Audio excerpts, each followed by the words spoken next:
जीवन में जब भी हमारे समक्ष संकट आता है तो हमारे पास दो मार्ग होते हैं। पहला मार्ग भयभीत हो जाना, दूसरा मार्ग साहस के साथ उसका सामना करना। दोनों का मंतव्य एक ही है, लक्ष्य एक ही है, आत्म सुरक्षा, जीवन रक्षा।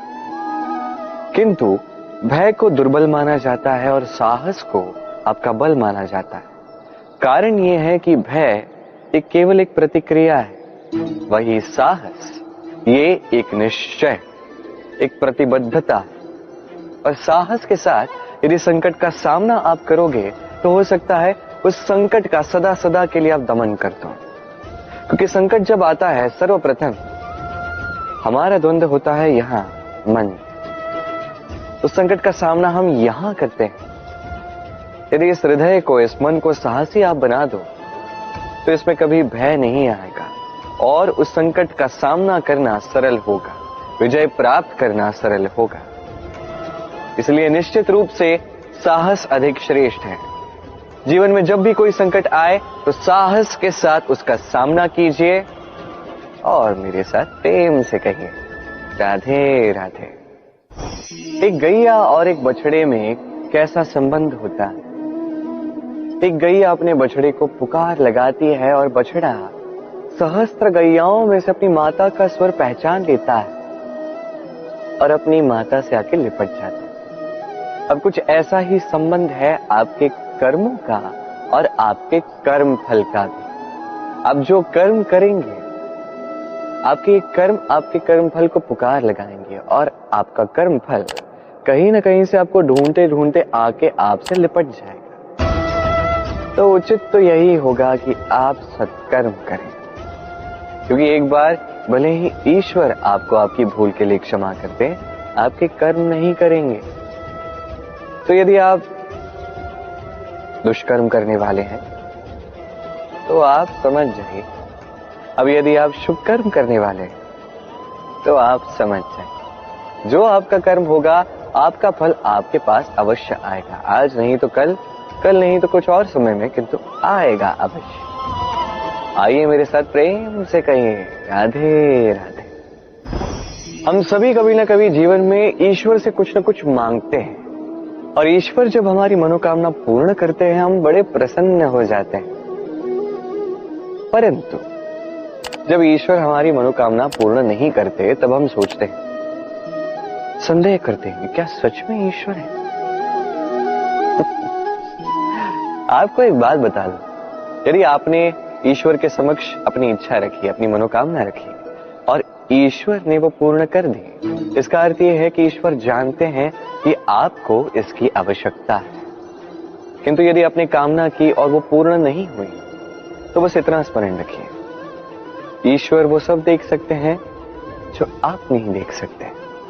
दूसरा कारण ये है कि ईश्वर ये बात भली भांति जानते हैं कि जो इच्छा आप रख रहे हैं वो इच्छा आप स्वयं अपने बल पर पूर्ण कर सकते हैं। तो यदि आपकी इच्छा ईश्वर पूर्ण करते हैं तो उन्हें धन्यवाद कहिए। यदि इच्छा पूर्ण नहीं करते हैं तो और भी धन्यवाद कहिए, क्योंकि वो आपके लिए या तो अच्छा कर रहे हैं या तो आपको उतना योग्य समझ रहे हैं कि आप स्वयं अपनी इच्छा, अपने स्वप्न पूर्ण कर सकते हैं। अपना कर्म करते जाइए, जीवन में आगे बढ़ते जाइए और मेरे साथ प्रेम से कहिए राधे राधे।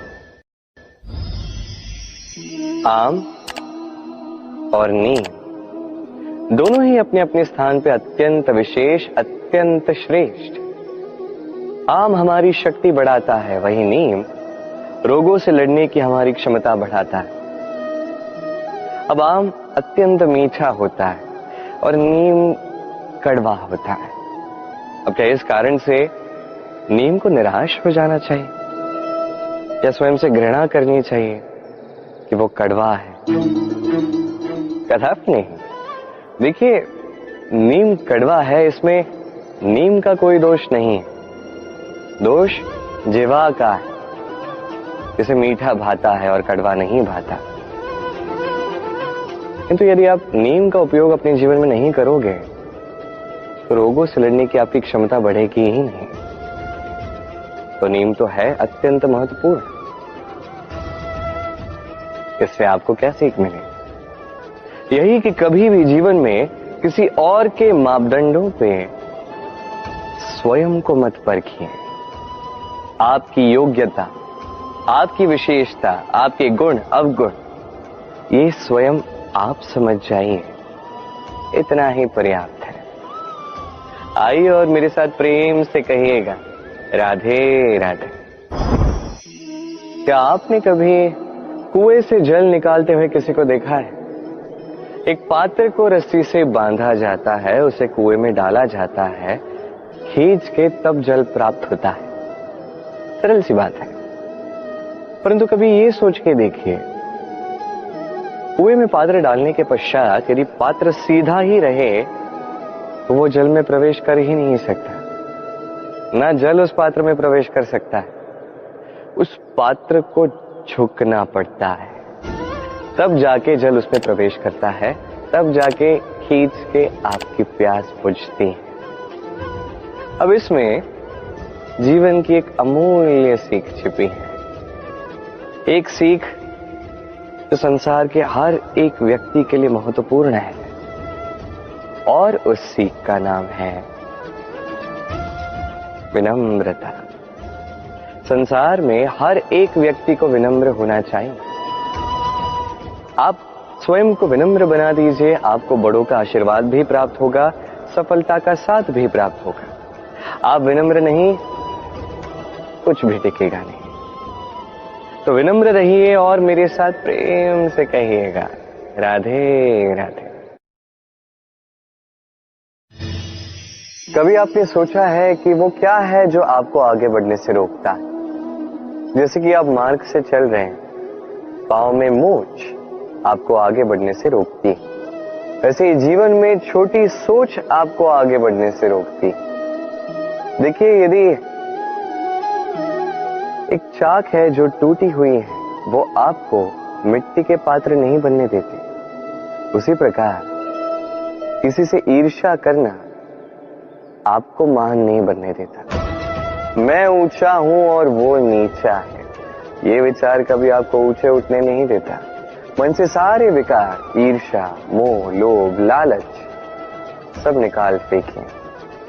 इस सोच को बड़ा कीजिए, सकारात्मकता लाइए और पूर्ण समर्पण से कर्म करते जाइए। महानता और सफलता दोनों आपके कदम चूमेंगे। तो आइए और मेरे साथ प्रेम से कहिएगा, राधे राधे। जीवन में जब भी हम किसी ऐसे मार्ग पर चलना चाहते हैं जिस पर कांटे हैं, छोटे कंकड़ हैं जो चुभ सकते हैं, तो हम क्या करते हैं? हम पादुकाएं पहनते हैं और तत्पश्चात हम बड़ी सरलता से उस मार्ग से चल के जा सकते हैं। किंतु यदि पादुका और पांव के बीच कोई छोटा सा कंकड़ आके फंस जाए तो हम कोमल से कोमल मार्ग को भी नहीं पार कर सकते। कुछ समझे आप? इसका सार यही है कि हम बाहरी युद्ध जीत सकते हैं, वहां पे सफल हो सकते हैं, किंतु उससे भी कहीं अधिक महत्वपूर्ण और कहीं अधिक कठिन आंतरिक युद्ध होते हैं, आंतरिक कठिनाइयां होती हैं।